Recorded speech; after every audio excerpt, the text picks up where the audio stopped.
Everybody know that I kill it. What's up, guys? This is the Mi 8 Pro.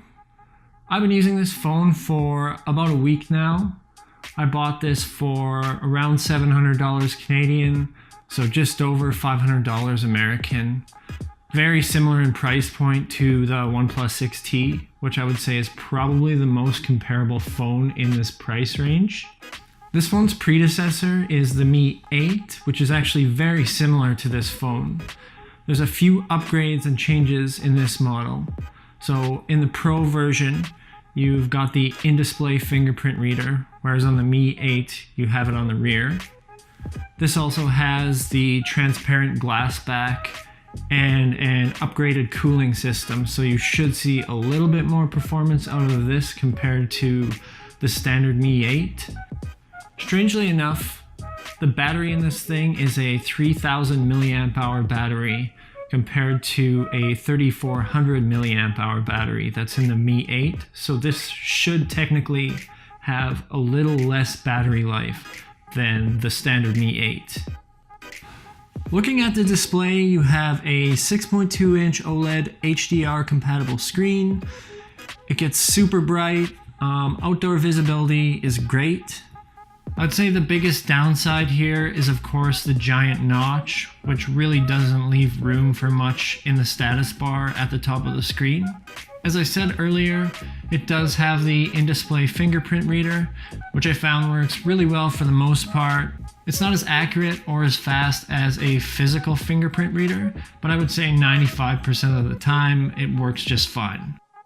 One of the things I like about this phone, especially coming from a Samsung with an edge display, is that there's a really small bezel on the side, but the touch surface itself is flat, so if you're putting on a case, it's not going to interfere swiping from the edge of the screen at all. Really, other than the notch, this is a really great display. I was really surprised with the build quality of the phone when I first unboxed it. It feels and looks like a premium phone. It has a really nice weight to it. It has a dark polished aluminum frame with the transparent back, which is pretty unique. It has red metallic accents on the power button and the USB-C port. It will show fingerprints like every other glass back out there. You don't have a headphone jack like most new phones, but it does come with a USB-C to 3.5mm adapter. Now, it looks like it has stereo speakers, but there's actually only one speaker on the one side.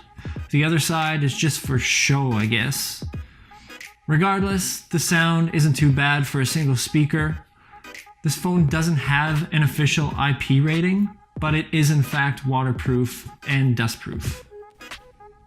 Performance is where this phone shines. It can compete with almost any other flagship out there.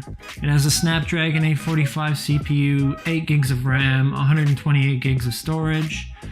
Like I said previously, it has upgraded cooling, so this phone can pretty much run anything you throw at it. Gaming is super smooth, the UI is really responsive, and it never lags. This phone comes with MIUI 10, which is Xiaomi's Android skin. That runs on top of Android Pie, and if you're coming from iOS, this is probably going to be the closest you're going to get to the same experience on an Android phone. It's not for everyone though. I personally changed the skin to Nova Launcher just to give it more of that Android feel. And one thing I do love about the phone is the gesture system, and that actually removes the 3 buttons at the bottom of the screen and replaces them with swipe gestures. So you don't have a back button, a home button, or anything like that anymore. There are swipe gestures from the bottom and the sides of the screen. So it gives you a little more screen real estate and sort of makes up for that big notch. My biggest issue with the UI is how Xiaomi decided to handle notifications due to that notch. You'll still get notifications to show on the always-on display, and they appear in the upper left corner of the device for a few seconds after you unlock the phone, but otherwise it's just going to show you the time until you pull down from the top of the screen. Another less than great thing about this phone is the 3000 milliamp hour battery, which is down from the 3400 on the Mi 8. Apparently they had to do this to make more room for all the updated tech in the same form factor, which is a bit of a bummer, but overall battery life is decent, I would say. With regular usage, you should probably be able to use this for a full day on a single charge.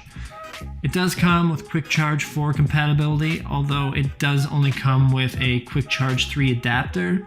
That being said, you can expect about a 75% charge in around an hour and a half, which really isn't bad at all. Finally, moving on to the camera, this phone packs dual 12 megapixel rear cameras, optical image stabilization, 2x optical zoom, dual LED flash with HDR. The front camera is 20 megapixels and it also has HDR. Xiaomi's camera app looks pretty much the same as a majority of other camera apps out there, so there's not a whole lot of difference there.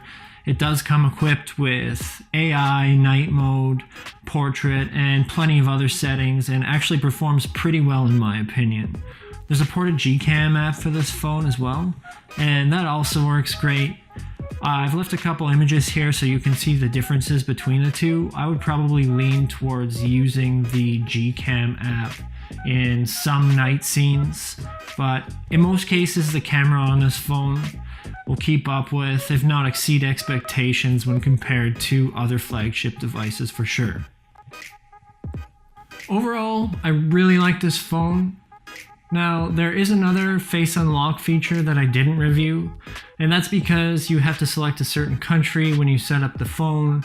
I just set the country to Canada and didn't worry about it. I'm fine with the in-display fingerprint reader. The display is great, the camera, the specs and performance, all those things make this phone worth every penny, and I would highly recommend this to anyone looking for a flagship device on a budget.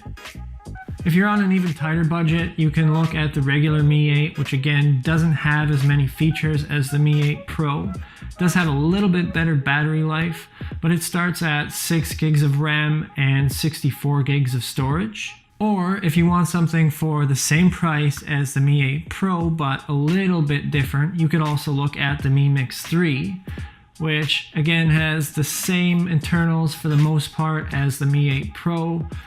It doesn't have a notch, so full screen display, but it is on a slider mechanism for that selfie cam. So one thing you may have to watch out for is that mechanism failing over a year or two if you're going to be using the phone for that long. But as far as this phone goes, I would highly recommend this to anyone looking for flagship performance on a budget. If you guys have questions or comments, please leave them down below, and thank you for watching.